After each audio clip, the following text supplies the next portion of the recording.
नमस्कार भाइयों बहनों। आज का माहौल इतना ख़राब है इस कोरोना के पीरियड में, जो महामारी देश में आई है, इसमें सभी परेशान हैं।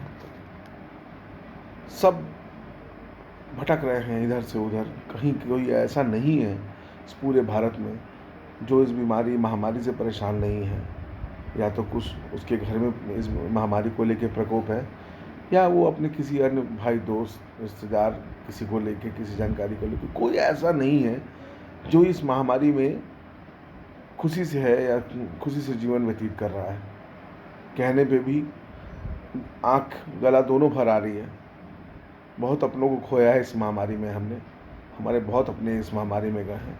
बहुत प्यारे दोस्त, अच्छे रिश्तेदार, अच्छे रिलेटिव्स, बहुत अच्छे दोस्त जो इस महामारी में हमें छोड़ के चले गए हैं। डर लगा रह रहा है कि कब किसकी बारी है। आज फ़ोन बजते ही कान की घंटी, जैसे फ़ोन बजता है वैसे एक अचूब सा लगता है कि अब आप ये किसका फ़ोन है, क्या होने वाला है, कौन सी ऐसी सूचना मिलने वाली है जिससे हम सोच के घबराहट सी पैदा हो रही है। हमारे घर में भी हालत ख़राब है, माता पिताजी बीमार हैं, उसको लेके काफ़ी मैं कष्ट में हूँ। बहरहाल उनकी सेवा में लगा हुआ हूँ, भगवान है। लेकिन आज का जो माहौल है उस पर हमने अभी देखा और सुना, सोचा कि आपसे बातें शेयर करूँ। मैं अपनी बातों को आपके बीच में ला सकूँ।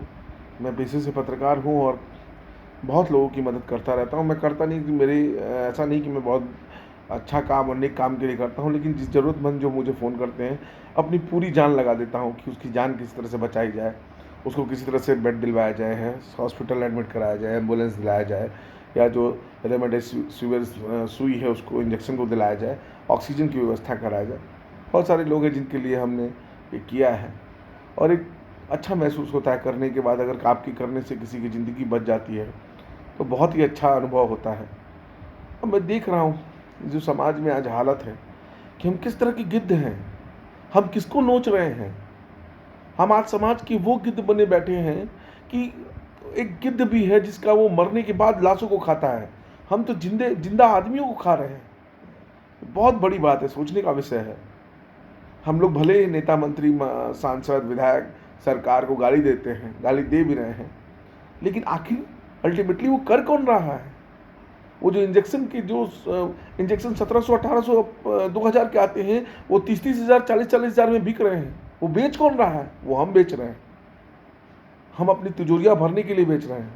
वो जो ऑक्सीजन 700 300 400 के मिलते हैं, वो ऑक्सीजन आज 40 हज़ार 30 हज़ार अमूमन रेट पे बिक रहे हैं। वो बेच कौन रहा है? हम बेच रहे हैं। सब्जियां, फल जो इतने लॉकडाउन का नाम सुनते ही उसके रेट डबल हो जा रहे हैं, वो हम बेच रहे हैं।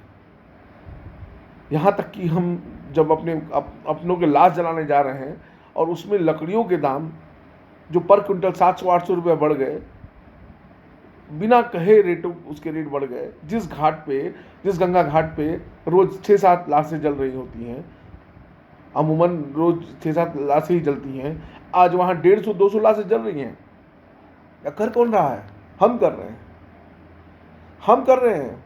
इसमें कोई नेता मंत्री और सांसद विधायक इन्वॉल्व नहीं है। ये हम अपनी तिजोरियां भरने के लिए कर रहे हैं। ये क्या करेंगे हम? पैसा, कितना पैसे से हमें मोह है। पैसा कमाने का भी एक टाइम होता है कि हम पैसा, आप किस चीज़ में कर रहे हैं, व्यापार कर रहे हैं, उसमें आप 2 रुपये इजाफा कर ले रहे हैं, लगन के टाइम पे, विवाह के टाइम पे, वो चलो माने रखता है। लेकिन मरती हुई लाशों में, मरती हुई लोगों के सामने जो लोग मर रहे हैं, उनसे हम पैसा कमा रहे हैं। हम इंजेक्शन में, जो इंजेक्शन अमूमन लोगों को मिल जाना चाहिए, उसकी कालाबाजारी करके हम लोगों की जान ले रहे हैं। इसमें कोई नेता मंत्री और सांसद इन्वॉल्व नहीं है। इसका सीधा सीधा इन्वॉल्वमेंट हम लोग का है। किस लोभ माया में हम पड़े हुए हैं इस कोरोना महामारी में। भाइयों बहनों, हम ये मैसेज वीडियो से इसलिए भेजना चाहते हैं कि जिस परिवार का कोई शख्स मर रहा है, जिस परिवार के शख्स ने रेमडेसिविर सुई के लिए मरा, जिसकी कमी हुई, नहीं मिल पाया, वो गरीब आदमी है, 40 हज़ार का इंजेक्शन नहीं खरीद सकता है, या जो ऑक्सीजन की कालाबाजारी हम लोग कर रहे हैं और हम लोग अपने ऑक्सीजन जैसे राशन की तरह सिलेंडर अपने यहाँ बचत में रख रहे हैं। मित्रों, भाइयों, उस सिलेंडर को लेके, जब अगर वो सिलेंडर आप आज बिना कुछ होए हमारे घर में सिलेंडर रखा जा रहा है, आप नहीं जानते कि उसी सिलेंडर से किसी की जान जा रही है। आखिर वो ईमान हमारा कहाँ चला गया? हम किस ईमान, किस आदमी की, आज में हम मानव जाति में हैं, पैदा हुए हैं, हम जानवर नहीं हैं। हम किस लिए पैसा अपनी तिजोरियां भर रहे हैं, किसके लिए भर रहे हैं, ये पैसा किस तरह का काम आएगा। हम आपको बता दें कि अरबों रुपया, करोड़ों रुपया रखे हुए लोग आज इस कोरोना महामारी में मर जा रहे हैं, और सारा पैसा कागज का रहता है, उसका कोई भरपूर यूज़ करने वाला नहीं है। अगर आप सोचते हैं कि वो पैसा कमा के अपनी तिजोरियां भर लेंगे और वो पैसे से आप अय्यासी कर लेंगे, या उस पैसे से आप अपने घर बना लेंगे, अपनी बेटी की शादी कर लेंगे, तो भूल जाइए, ये भगवान की महामारी है मित्रों, और भगवान किसी को छोड़ता नहीं है। जवाब भगवान के सामने देना है। हम अभी जीवन जी रहे हैं, इतना तो एहसास हो ही चुका होगा सबको इस महामारी में कि ये महामारी जो है ये किसी को बख्शेगी नहीं। अगर आप बख्शती भी है तो इस दुष्कर्म को करना छोड़िए।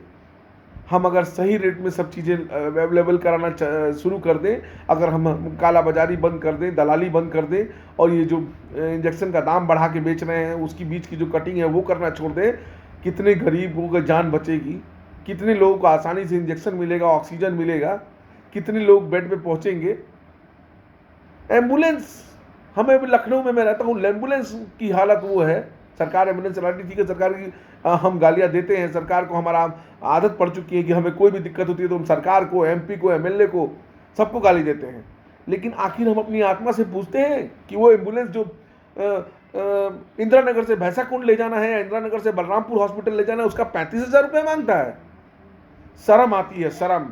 लेकिन मजबूरी है आदमी कि अपने मरते हुए शख्स, अपने मरते हुए अपने भाई को, अपने पिता को, अपनी बहन को, अपने माँ को देखना नहीं चाहता है। वो अपने आप को बेच के पैसा खर्चा करता है। बात आज पैसे की नहीं है, बात उस चीज़ की है कि हम उस जगह हम बैठे हुए हैं जहां हम गिद्ध से भी गंदे हैं। ये गिद्ध तो मरने पे काम करता है, मरने पे लाशों को खाता है, हम जिंदा आदमी के लाशों को खा रहे हैं। मेरा बस यही निवेदन है आप सब से, आप सारे लोगों से, मेरा गला भरा है। अल्टीमेटली देख के आदमी रुलाई आती है कि उस गरीब के आंसू को देखिए, जो गरीब इस इंजेक्शन के लिए मर रहा है, उस गरीब को देखिए जो एम्बुलेंस के बिना मर जा रहा है, उस गरीब को देखिए जो ऑक्सीजन के बिना मर जा रहा है। प्लीज़ मेरी बातों को अगर थोड़ा भी अच्छा लगे तो सबको शेयर करिए, सबको बताइए कि इस काला बाजारी को बंद करें, और जो जिसके लिए ज़रूरत है उसको यूज़ करने दें। बहुत बहुत धन्यवाद।